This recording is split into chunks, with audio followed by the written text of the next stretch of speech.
Hey everyone, it's Matt from Train Sim Society and welcome back to the channel, or welcome if you're new. This video is going to be a long one because I definitely don't want to rush through a single detail of this. I have been looking forward to making this for a few weeks now, and I've been watching updates come out in real time, have been in my game experimenting with them, and I can't even begin to tell you the lease of life that this has given TSW for me. So today in this video, we're going to be talking about a tool or a program or software mod, whatever you want to call it, that is genuinely transforming how I play TSW and could transform how you play too, especially if you play on PC. So a companion tool called TSW Route Annotations is out, and this is created by Windsor10 or Windsor10. I'm not sure if that pronunciation is correct, and big apologies if it isn't, but huge shout out to the creator. This is literally one of the most impressive things I think I have ever seen come out of this community. And it did start pretty simple, but with how it has evolved into what it is now is just unfathomable. So I'm gonna walk you through what it is, how it works, all of the updates that have come to it leading up to today, and what it's like to do TSW service runs with this tool. So first off, again, it isn't like a normal mod. It's not just a regular .pack file that you download from Train Sim Community and then drop into your DLC folder. It's actually its own standalone app or program that runs next to TSW and is essentially going to talk to it through Dovetail's new API. So that means that it can read data from the game, data like your current position in game, the route name, the time and weather and so on, and it basically feeds new data back in. So it's basically just communicating with the game. So you launch it before you start the sim, and once you're driving, it's going to overlay live information directly on your screen or change information and values within the game that control what you see in terms of weather. And that is the most exciting part I cannot wait to talk about. So the first version of this mimic the overlays you see on cab ride videos. Station names, yards, tunnels, rivers, junctions, all of those little points of interest. It's also an amazing tool to route learn as well if you're not too familiar with the region or you want to learn the name of tunnels and junctions as you're driving. So as you travel, the overlay is going to pop up automatically to show you what you're passing. So the coordinates come straight from the API, so it is completely dynamic. And what's awesome about it is that everything is customizable. You can change the size of the text, you can change its position and color and add outlines and even set margins if you want. Now, before I go any further, I do want to talk about setup and how to actually get this thing running. So you're going to need to be on the Steam version of TSW. I did read a little bit about Epic Games Store, but I'm not sure if that's fully implemented. When I did see mentions of Epic over on the forum thread, it hadn't been fully tested. But you must make sure that your TSW is running either borderless or windowed borderless in the screen options menu.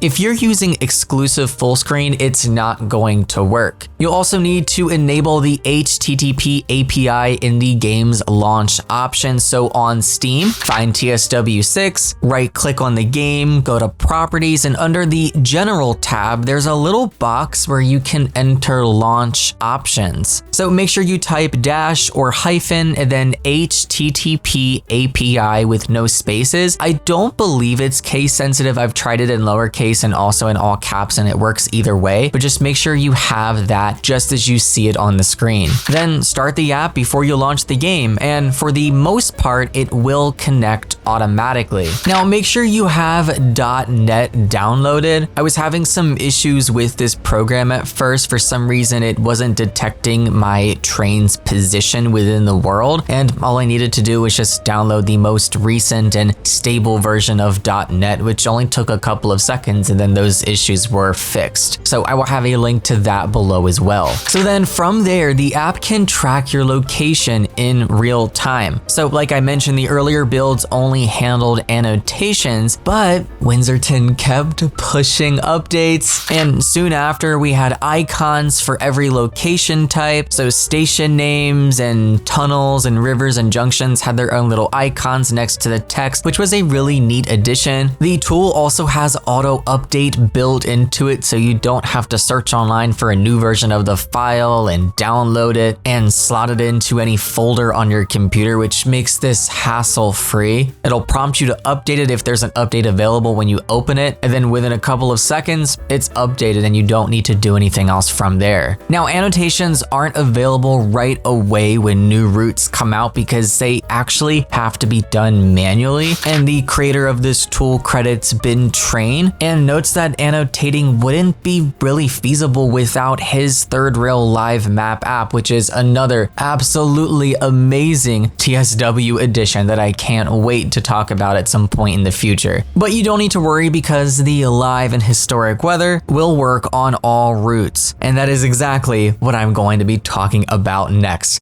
The feature that completely changed everything for me. Live and historic weather integration, and the way Windsor 10 implemented this is just insane. So they figured out how to use the API to inject real world weather into Train Sim World. That means the simulator can now sync its conditions to what's happening outside in the real world, or what was happening on a certain day in history. So the app uses data from open-meteo.com, which offers free non-commercial API access with no API keys or registration required. It's going to look at your train's coordinates, check the real world forecast or historical report, and applies that weather in-game via periodic updates as you drive and move from location to location. Now, when it first launched, the weather updates happened about every 5 minutes and changed instantly, which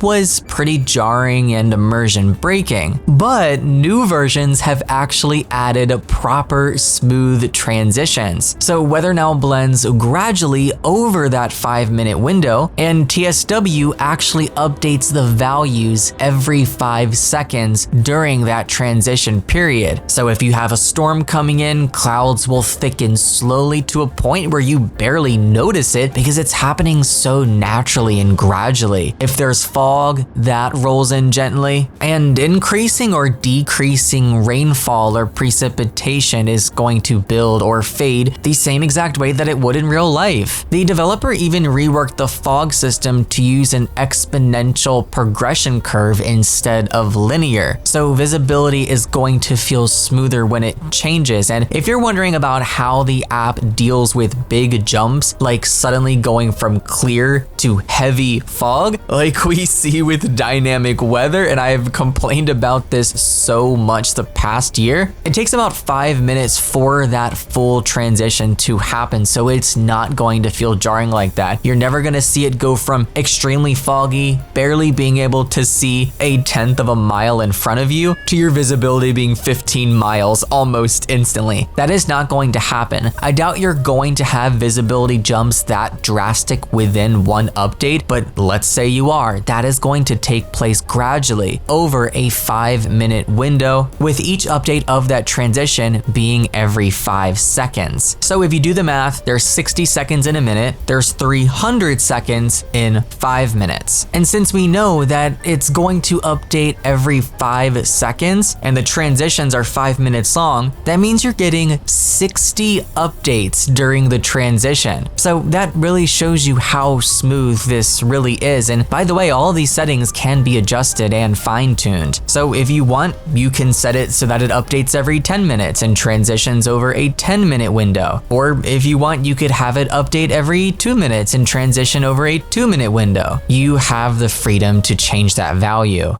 So now I want to talk about the three main weather modes. We have manual, live, and historic. So manual is exactly what it sounds like. You move the sliders and press apply. You set your own cloudiness and precipitation wetness, I guess sort of what you would have with the standard static weather from the main menu screen. Now live weather is going to pull the current real world conditions for your location, and historic is going to read the in-game date and time, your location, and then apply what the weather actually was on that day and hour in the real world. It's going to be accurate down to the exact timetable service that you're running. So let's say you jump into the custom 2019 timetable for London Euston to Milton Keynes, and the day that you select on the menu screen was March 1st, and you pick an 8 a.m. service. When you load in, you will see exactly what the weather looked like on March 1st of 2019 at London Euston at 8 o'clock in the morning. And as you drive along the route, it's going to ping the location along with the time that it is in the game to pull all of that accurate weather into the sim and transition each update smoothly. Oh no, I'm not done. It gets even better. You can even select a different year manually too. So the app is going to let you choose a random year if you want to be surprised, or you can actually input a custom year. Let's say you're playing on a 2019 timetable, but there was a really big rainstorm in March of 2018. Well, just set the app to 2018 and you can still experience that weather in the 2019 timetable. You have the freedom to basically configure this any way you want. Now, there are a few technical notes here. Historic weather does include snow depth, so you will get realistic snow cover, but it unfortunately doesn't include visibility data. So that does mean that fog will not appear automatically in that mode, though you can actually add it manually by adjusting the visibility value and ticking the override visibility box. Also, remember to select custom weather when you are in the main menu before loading into your service, because if you select dynamic weather, then it is very possible that the in-game system will try to conflict with the updates coming from this app. So as long as you set it to static weather, you won't face any issues with that. I usually just set mine to clear when I'm in the main menu of the game, and then once I jump into the service, the Route Annotations tool basically takes over from there. Oh no guys, I'm not done. It gets even better. I'm telling you. This is like one of the coolest things ever, and I'm a weather nerd, okay? I used to forecast weather in high school. My passions growing up have always been weather and trains. So like the fact that my two worlds literally combine with this is insane. So in later updates, Windsorton added weather smoothing, like I mentioned, the gradual transitions, and also the ability to change the year dynamically in historic mode. Lovely additions. But fog mapping was also overhauled. So fog is going to be applied when visibility falls below 20 kilometers. 20 to 10 kilometers is long distance haze. Around 10 kilometers is thick haze trending to fog. Around 4,000 meters is fog with fair visibility, and around 400 meters is proper thick fog. So based on those visibility parameters from the real life weather report, that is going to accurately transition into what you see in game with the in-game values for fog.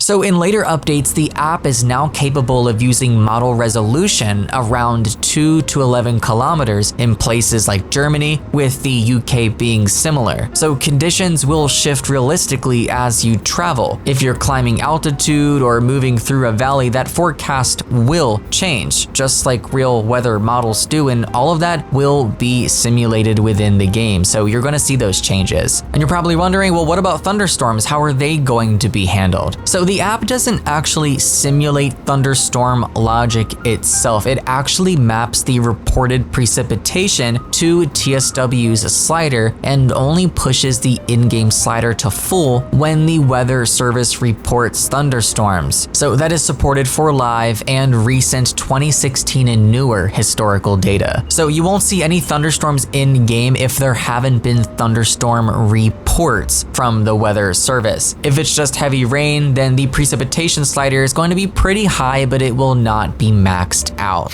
Now, another big addition, I'm telling you, it gets better and better, was units of measurement. So you can now change between Celsius and Fahrenheit, millimeters or inches for precipitation, kilometers or miles for visibility, and even centimeters or inches for snow depth. Thank you so much, Windsor10, for doing that. And you know, the mic is on you, Dovetail. Why do we still not have an option in the game settings to change from a 24-hour clock to 12-hour clock? All I'm asking for is just basic time conversions that just converts the value that we see on the screen. I don't care if everything remains 24 hours internally within the system. Just please create a setting that changes how we view it, because I would love an AM and PM option. We have amazing settings for unit conversions with distance and temperature within the settings already of the game, but it would be nice to see one for time. Matt, I'm begging, please make it happen.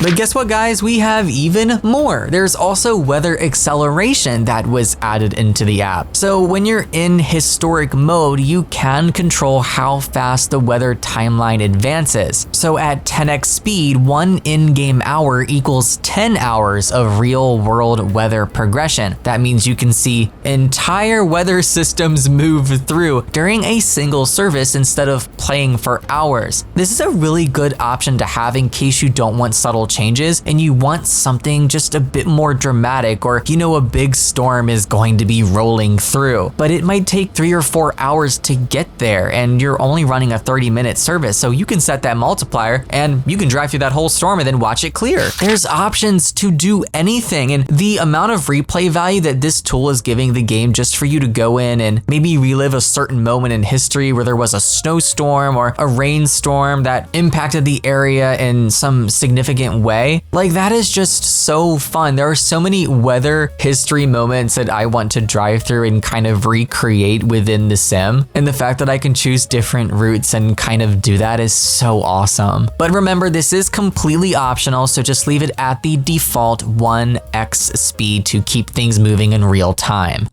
Now, more on the overlays. The newest version will show weather info right on the route display. So as you pass a station or a yard, you will see the current temperature where you are, the precipitation rate if it is raining or snowing, and visibility if it isn't clear visibility. It's going to update automatically, giving you a little live report as you drive. So only the active weather elements will display on the overlay, so no precipitation or visibility will appear if it isn't raining or foggy. Now, I do have some small suggestions here. Most of my suggestions have already been added, so I just feel really picky at this point, but we have icons for station names and junctions and yards and all of that stuff, and rivers. So I think it would be so neat if maybe we even saw some small icons next to the weather on the overlay as well, like a little sun for sunny, a sun with a small cloud for partly cloudy skies, one for mostly cloudy, one for cloudy and fog and rain and snow. I definitely think that will just tie all of this together so well. And those icons can maybe be linked to certain ranges within the values on the weather sliders. So the numbers will change realistically. You will see fluctuations in temperature from station to station as you're driving. And who knows, if you're driving through a weather system that has maybe a strong cold front, you could see a big temperature drop on that service. And I think that is a really neat addition, because right now, as it stands within TSW, the temperature is basically just controlled by the time of year it is. The coldest days are usually around the winter solstice and the warmest days are around the summer solstice. But with this, if you have a hot day in March or a cold summer day, it's now reflected in game. And I'm assuming based on that temperature, you will see the passengers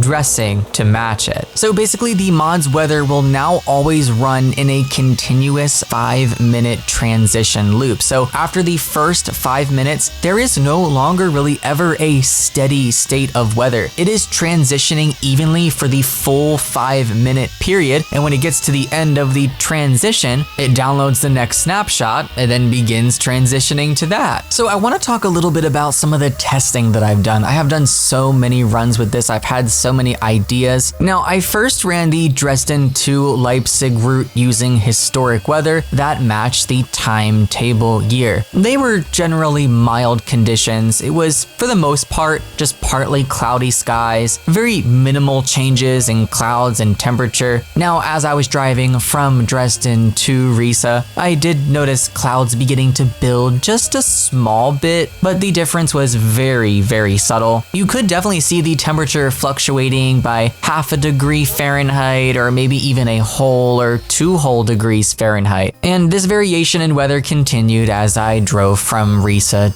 to Leipzig. Clouds began to build, then they pulled back a little bit, and even though nothing extreme was happening here, that is exactly what I want to showcase is great about this. It just feels so real and natural. Then I wanted to see how it handled something a little more extreme. So I went on to the Boston to Worcester line and recreated a real storm, the nor'easter that hit the US East Coast on March 14th, 2017. I found some radar images of the storm coming up the coast. Now, it started as very, very heavy snow in the Boston metropolitan area, and throughout the day, a lot of warm air actually pushed in and it transitioned over to rain. But the area had already received between 6 to 8 whole inches of snow beforehand. Well, when I loaded into my game, I was seeing exactly that. As I left Boston, it was raining pretty considerably. It was just above freezing. I believe it was 33 or 34 degrees Fahrenheit, and there was a decent snowpack on the ground, and that was reflected within the software. Now, without this mod, if you have snow on the ground and it starts raining, what happens? The snowpack instantly goes away. Maybe it'll be like a minute or two, but it'll slowly just fade away because you're above freezing, but that's not gonna happen anymore with this app. The snowpack stayed consistent as I drove west to Worcester, even though rain was falling and it was slightly above freezing. I even noticed the snowpack growing too, which makes more sense because out west they had received more snow prior to it going to rain. These are all such neat things that just completely change how it feels to drive. But I really need to wrap this up because I have been going on a tangent for way too long. It's very clear that I love this thing and I'm so passionate about it. And what's actually awesome is the creator made a post this morning and I was waiting for them to say something. They've added a donate button via PayPal to their GitLab page. I'm gonna have all of that linked below. If you use this, if you love it, if this changes your game, and if you have a little extra, I definitely recommend supporting them. I don't mind giving Dovetail money for roots here and there, but this is where I feel happy to see my money going. I think this community is just absolutely incredible. They create some of the